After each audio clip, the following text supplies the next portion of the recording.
ஒரு விளையாடியது உங்கள் அனைவரையும் சந்திப்பதில் பெரும் மகிழ்ச்சி. இந்தியா பங்களாதேஷுக்கு இடையிலான இரண்டாவது டெஸ்ட் போட்டி 27ஆம் தேதி கான்பூர் மைதானத்தில் ஆரம்பமாகியிருந்தது. போட்டியை பொறுத்தவரைக்கும் இந்திய அணி நாணய சுற்று வெற்றி பெற்று தமது அணியை களத்தெடுப்பு தெரிவு செய்தது குறிப்பிடத்தக்கது. அதன் அடிப்படை பங்களாதேஷ் அணி துடுப்படுத்த ஆட வந்திருந்தார்கள். முதலாவது டெஸ்ட் போட்டியை பொறுத்தவரையில் இந்திய அணி 280 ஓட்டங்கள் வித்தியாசத்தில் வெற்றி பெற்றதும் குறிப்பிடத்தக்கது. ஆகவே முதல் நாள் ஆரம்பித்திருந்த வேளையில் ஏற்கனவே மழை குறுக்கிடும் என்று அறிவிக்கப்பட்டிருந்த வேளையில் மொத்தமாக முதலாவது ஓவர் வீசப்பட்டு அன்றைய தினம் 107 ஓட்டங்களுக்கு 3 விக்கெட்டுகள் இழந்த நிலையில் வெளிச்சமின்மையின் காரணமாக அன்றைய தினம் போட்டி நிறுத்தப்பட்டது. ஆகவே இரண்டாவது தினம் 3வது தினம் என அடுத்தடுத்த தினங்களில் மழை குறுக்கிட்டதன் காரணமாக 2 நாட்கள் முழுமையாக போட்டி நடைபெறவில்லை என்பது குறிப்பிடத்தக்கது. ஆகவே இன்றைய தினம் 4வது தினம் ஆரம்பமாகியிருந்தது. பங்களாதேஷ் அணியை பொறுத்தவரை 107 ஓட்டங்களுக்கு 3 விக்கெட்டுகளை இழந்து மீண்டும் துடுப்படுத்த ஆட வந்திருந்தார்கள். சத்மன் 24 ஓட்டங்கள், அணியின் தலைவர் ஷாண்டோ 31, மெஹடி ஹசன் மிராஸ் 20 ஓட்டங்கள், மொமின் மூலாக்கா ஆட்டமுள்ள காது 4 ஓட்டங்கள், 17, 6 ஓட்டம் 1 ரன்களாக ஆட்டமுள்ள காது 107 ஓட்டங்களை பெற்று சதத்தை பூர்த்தி செய்திருந்தார். ஆகவே பங்களாதேஷை பொறுத்தவரையில் 233 ஓட்டங்களுக்கு சகல விக்கெட்டுகளையும் இழந்து கொண்டது முதலாவது இன்னிங்ஸில். இதில் பும்ரா 3 விக்கெட்டுகள், சிராஜ் மற்றும் ரவிச்சந்திரன் அஸ்வின், ஆகாஷ் தீப் தலா ஒவ்வொரு 2 விக்கெட்டுகளை வீழ்த்தியிருந்தார்கள். ரவீந்திர ஜடேஜா இன்றைய தினத்தில் 1 விக்கெட்டை வீழ்த்தியதோடு தன்னுடைய டெஸ்ட் கிரிக்கெட்டிலே 300 விக்கெட்டுகளை கடந்திருக்கின்றார்.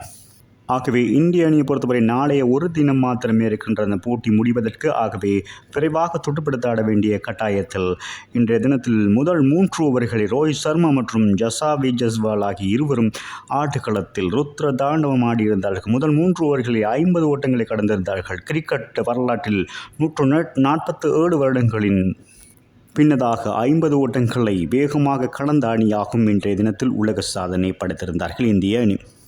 முதலாவது விக்கெட்டுக்காக ரோஹித் சர்மா மற்றும் ஜசாவி ஜஸ்வால் 24 பந்துகள் 54 ஓட்டங்கள் இணைப்பாட்டம் அமைத்த ரோஹித் சர்மா ஆட்டம் இழந்து வெளியிருந்தமை குறிப்பிடத்தக்கது. ரோஹித் சர்மா 11 பந்துகளில் 4 ஓட்டம் 1, 6 ஓட்டம் 3 ரன்களாக 23 ஓட்டங்களும் ஆட்டம் இழந்திருந்தார். அதன் பின்னதாக ஜசாவி ஜஸ்வால் மீண்டும் ஒரு சிறப்பான இணைப்பாட்டம் அமைத்திருந்தார் என்பது குறிப்பிடத்தக்கது சுப்மன் கில்லோடு.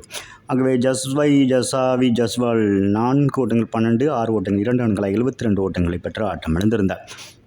சுப்மன் கில்லோடும் இவருடைய இணைப்பாட்டம் 63 பந்துகள் 72 ஓட்டங்களை பெற காரணமாக அமைந்தது.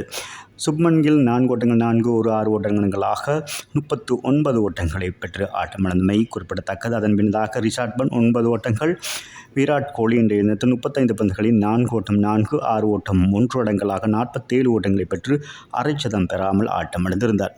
அதன் பின்னதாக விராட் கோலி மற்றும் கேஎல் ராகுலுக்கு இடையிலான ஒரு இணைப்பாட்டம் சிறப்பாக இருந்தது. மொத்தமாக 59 பந்துகளில் 5வது விக்கெட்டுக்காக 87 ஓட்டங்கள் விரைவாக பெற்றுக் கொடுத்திருந்தார். இதில் கேஎல் ராகுல் 43 பந்துகளில் 4 ஓட்டம் 7, 6 ஓட்டம் 2 ரன்களாக 68 ஓட்டங்களும் ஆட்டம் இழந்திருந்தார். அதன் காரணமாக விரைவாக ஓட்டங்களை பெற்று இந்திய அணி 9 விக்கெட்டுகளில் 285 ஓட்டங்களை பெற்றுக் கொடுத்ததும் குறிப்பிடத்தக்கது. ஆகவே தன்னுடைய இன்னிங்ஸை நிறுத்தி கொண்டது. ஆக 52 ஓட்டங்கள் பங்களாதேஷை விட அதிகமாக பெற்றிருந்தமை குறிப்பிடத்தக்கது. இந்திய அணி பந்துவீச்சில் மெஹடி ஹசன் மற்றும் சைபுல் ஹசன் தலா 4 விக்கெட்டுகளையும், ஹசன் முகமது 1 விக்கெட்டையும் வீழ்த்தியிருந்தார்கள் என்பது குறிப்பிடத்தக்கது. பங்களாதேஷ் அணி சார்பாக பங்களாதேஷ் அணியை பொறுத்தவரை 2வது இன்னிங்ஸை தொடங்கினார். 52 ஓட்டங்கள் அதிகப்படியாக பெற வேண்டும் என்ற அடிப்படையில் சஹீர் ஹசன் 10 ஓட்டங்கள் மற்றும் ஹசன் முகமது 4 என அடுத்தடுத்து விக்கெட்டுகளை விட சத்மன் இஸ்லாம் 7 ஓட்டங்கள் ஆட்டம் இழக்காது இருக்கின்ற வேளையில் மொமினுல்லாக் 4 ஓட்டங்களுடன் ஆட்டம் இழக்காது களத்தில் இருக்கின்றன. இன்றைய தினத்தில் 4வது தினம் ஆட்ட நிறைவின் போது 26 ஓட்டங்களுக்கு 2 விக்கெட்டுகளை இழந்திருக்கிறார்கள் பங்களாதேஷ் அணி. இன்னும் 26 ஓட்டங்கள் பின்னிலையில் இருக்கிறார்கள். பந்துவீச்சில் இந்திய அணி சார்பாக ரவிச்சந்திரன் அஸ்வின் 5 ஓவர்களில் 2 ஓட்டமற்ற பந்து ஓவர்களில் 14 ஓட்டங்கள் பெற்றுக் கொடுத்து 2 விக்கெட்டுகளையும் வீழ்த்தியிருப்பது குறிப்பிடத்தக்கது. ஆகவே நாளைய தினம் 5வது தினம் ஒரு முக்கியமான தினம், தீர்மானம் மிக்க ஒரு தினமாக கருதப்படுகிறது. நாளை இந்திய அணி விரைவாக பங்களாதேஷ் அணியை சகல விக்கெட்டுகளையும் இழக்க வைத்து மீண்டும் அதிரடியாக ஆடினால் இந்திய அணிக்கு வெற்றி பெறக்கூடிய வாய்ப்பு இருக்கிறது. ஆகவே மீண்டும் விளையாடி செய்து உங்களை சந்திக்கும் வரை உங்களிடமிருந்து விடைபெறும் உங்கள் அன்பின் பதுலை தாஸ். வணக்கம் சொந்தங்களே.